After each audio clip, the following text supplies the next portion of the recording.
If you would like to see this episode before my reaction, head on over to Roosterteeth.com and click on Start Your Free Trial.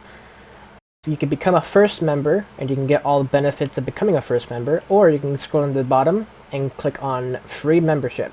This will make an account on the website, which you can see episodes 1 week before they hit YouTube, and if you become a first member, you can see episodes the day of release. So, thanks for watching, and enjoy the reaction. Welcome back, everybody, to some more RWBY! So, this week is World Remnant, like always. So basically after every third episode there's World Remnant.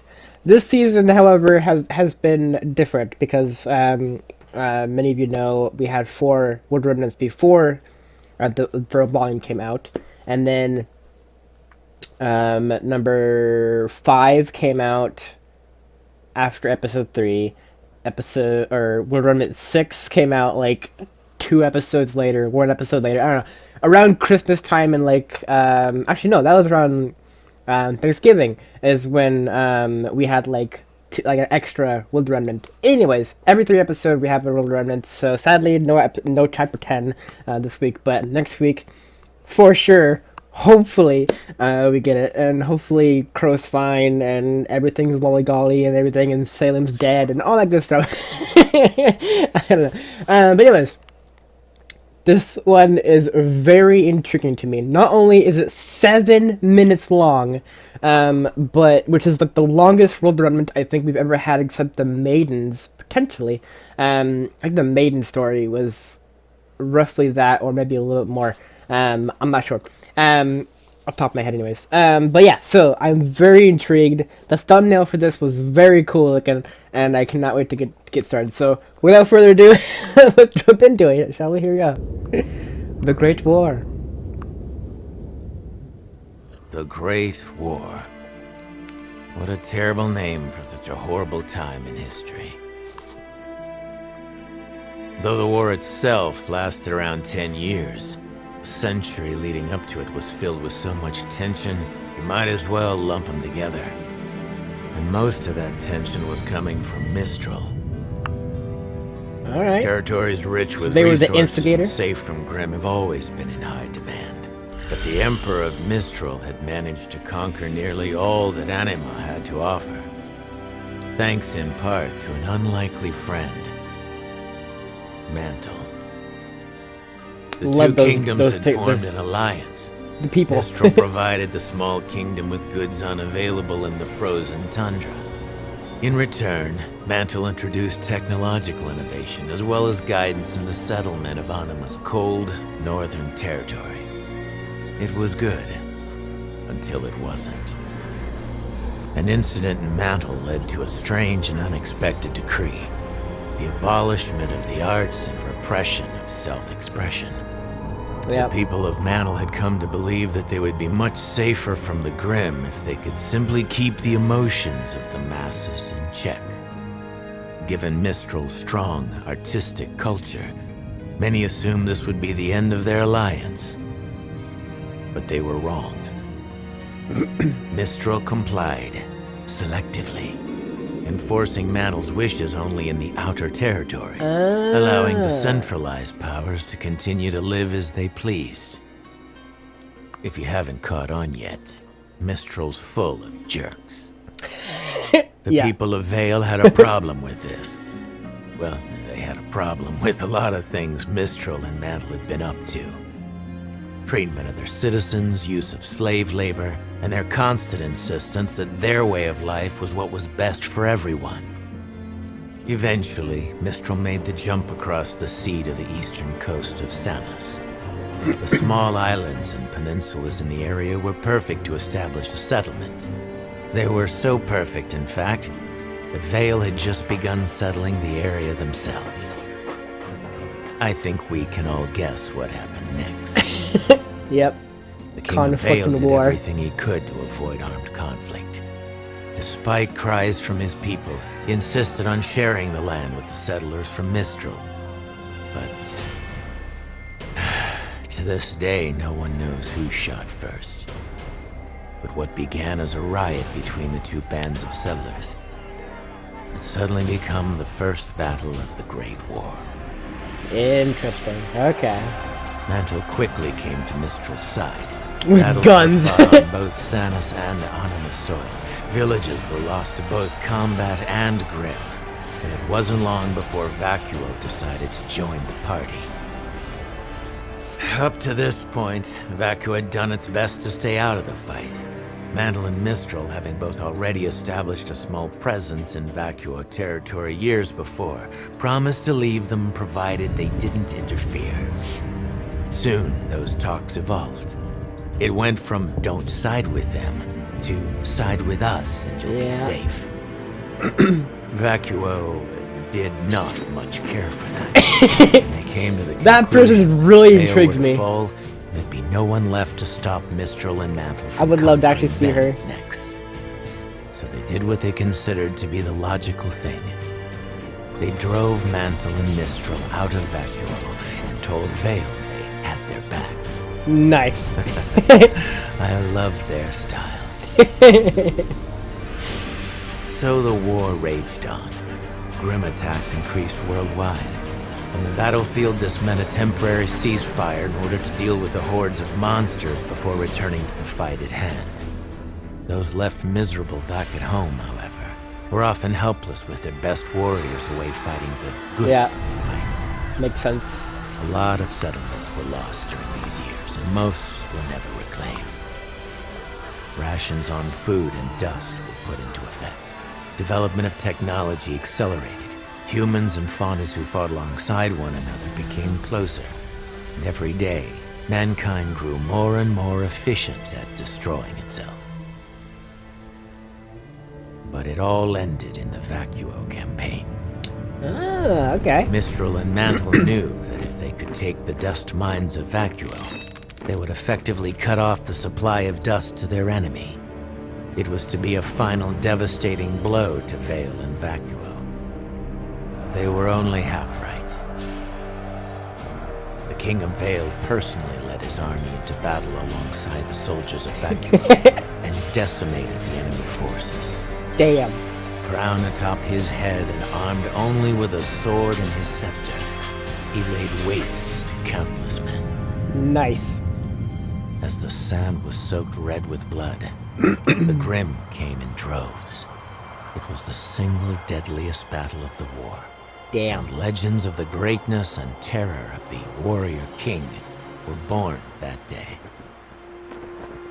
Historians will tell you most of these stories are nothing but grandiose hyperbole. Unusually violent weather conditions, combined with Mantle's unfamiliarity with the desert combat, are likely what led to such a high death count. But whatever the reasoning, everyone bowed to the King of Vale by the time it was over. That scepter. The Great War had ended. I wonder if it's the like world was Ozpin's. ready to live under the rule of Vale. But the king refused. The leaders of the four kingdoms met on the island of Vital, and it was there that they worked together to form a treaty and establish the future of Remnant. Nice. Territories were redistributed, slavery was abolished, governments restructured, and the warrior king, the last king Vale would ever have, founded the Huntsman Academies and placed his most trusted followers in command of each kingdom's school.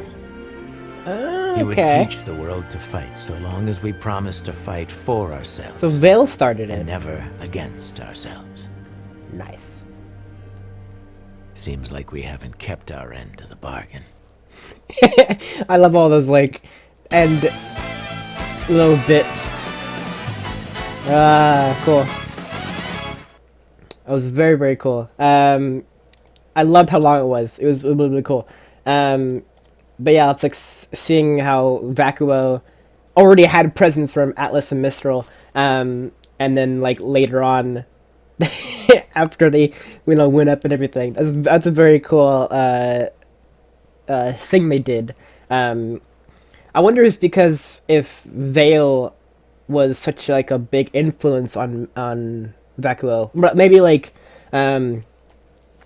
maybe a bit of like Vacuo's population kind of split, and then half stayed in Vacuo, the other half went and made Mistral. I wonder if that something like that had to do with it. Why they wanted to side with Vale more so than the two, at the time, looked like more superior kingdoms. You know, like Atlas with their guns and Mistral with their probably population kind of thing. But yeah, that sucks. How like as the war raged on, the whole world became like more heated and grim attacks and everything. Man, I wonder if there's a way for the population to just like come together and almost like meditate in a way, but like in a different way, where they can just like get rid of all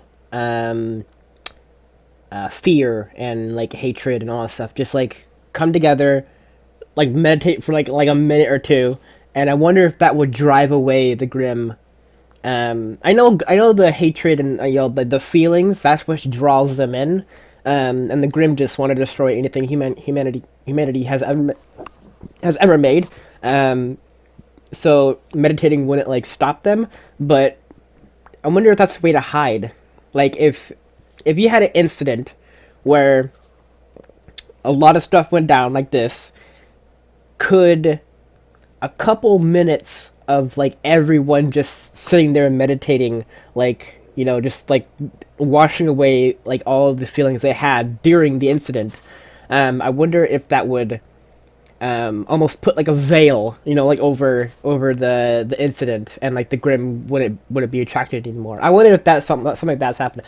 Obviously not, because a lot of people have deep hatred or like deep fear for certain things. So you want to get everybody to be like 100% with it. But yeah, that scepter. I wonder if that scepter is Ozpin's scepter, and that's why it's hiding the little tip of it behind his arm. Or his elbow. But yeah, this is a really cool story. I like this a lot. It's about time too. It's about time that we heard about the Great War. How like Mistral went to go help Atlas for supplies because they're frozen north and they can't really grow anything probably there. And then in return, Atlas gave Mistral weaponry and technology and everything. Vale didn't really have a problem. They're just like new settlers. They just kind of moved there. That's why I was asking if they kind of split off from Vakua. If Vale kind of just went like, all right, I'll see you later, see ya, and then like went over to make Vale. That's what I was wondering. But yeah, why did the video freeze? Did it freeze? It did freeze. I don't know why. Oh yeah, that's right. Sometimes it kind of hiccups. But yeah, I really want to know more about the Vakua leader. She looks awesome. Like the badass horns and everything. Like it looks sort of like dragon-esque, like the horns, but it could also be a bull or maybe some form of antler. But typically, female deer, like antlers, those ones, like the males have them, not females. So I don't think it would be antlers, and also it doesn't have like little bits coming off of it. But she looks awesome. I would love to know more about her.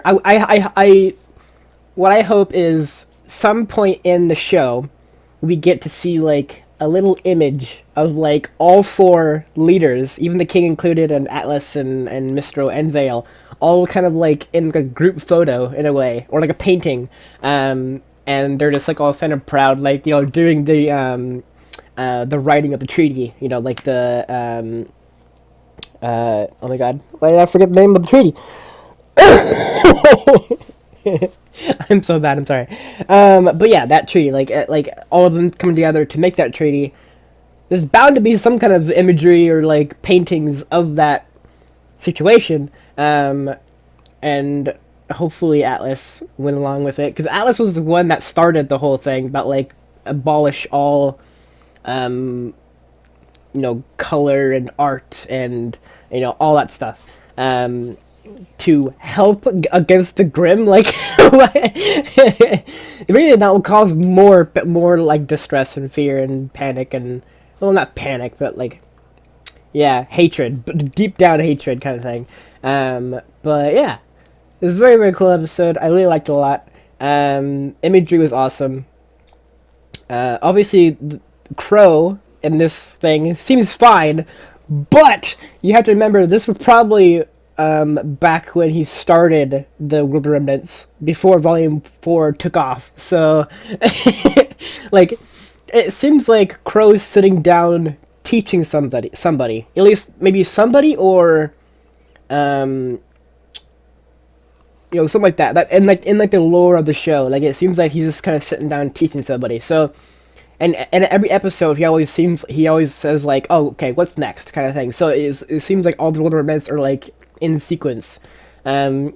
And I'm wondering, it'll be really cool. It will be super, super cool if the final World of Remnant, I don't know if this one is the final one or not, but if the final World of Remnant, at the very end, all of a sudden zoomed out from, like, the drawings and stuff, and Crow's sitting there teaching somebody, or, like, teaching somebody that we haven't seen yet, like a teaser for, like, Volume 5, it will be fantastic if that was the case. Like, maybe he's teaching Oscar, or like or Ruby, or something like that. Like him, it just kind of zooms out from like the paintings and stuff, and like the drawings, and like they're like looking at a textbook, and the Crow's is teaching about the final thing, and then like it's like Oscar or something like that, like sitting there.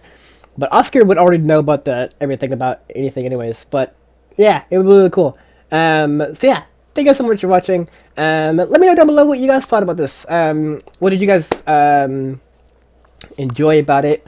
All the new information, that kind of thing. Maybe theories on certain things you've had in the past, but now that the information is out there and like legit, like right here in front of us, did all your theories about the kingdoms come true? Or are they twisted a little bit? Did they like kind of be a little bit different, kind of thing? I would love to know. I'm a huge theory crafter for RWBY, so I would love to talk with you guys. So yeah, thank you so much for watching. Tune in next week for hopefully Volume 10 or Episode 10, Chapter 10. Yeah, all over the place. So yeah, hopefully Chapter 10 tomorrow, or not tomorrow, next week. And then we have 3 episodes left: 10, 11, 12. So we have 3 episodes left. I'm still at this point wondering what the finale will be, since they're all kind of spread out, the girls. I'm still wondering like what the ending is going to be. I think because like you can't have like all of them coming together episode, because they're so far apart, and it's been like months since they've been separated. So like they've been traveling for that long.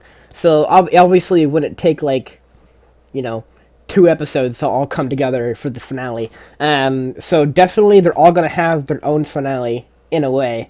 Ranger's gonna have their own finale with Crow. Hopefully Crow's still alive at the end of it. I swear to God if they kill him, my God. And then Weiss has her thing with Atlas. Blake's got her thing with Menagerie, and the white thing there and everything. Yang's got her troubles and stuff like that with her inner demons. I'm still not quite sure if she's over it yet. She's working towards getting over it, but I think she's like an underlining kind of like a little kind of prick kind of thing, like constantly hitting, kind of like, hey, did you know Adam did this? Hey, did you know Adam did this? Kind of thing. So yeah, I think all of the girls are going to have their kind of like own separate finale, but I don't know if we even had like a big grand finale kind of thing. Maybe we are gonna get like a grand finale with Team Ranger, like them getting to Mistral, and then Salem's like already there, or whatever kind of thing. Not Salem herself, but like the army or group or whatever. But yeah, thanks so much for watching, and I'll see you guys next week for some more RWBY. Thanks for watching. See ya.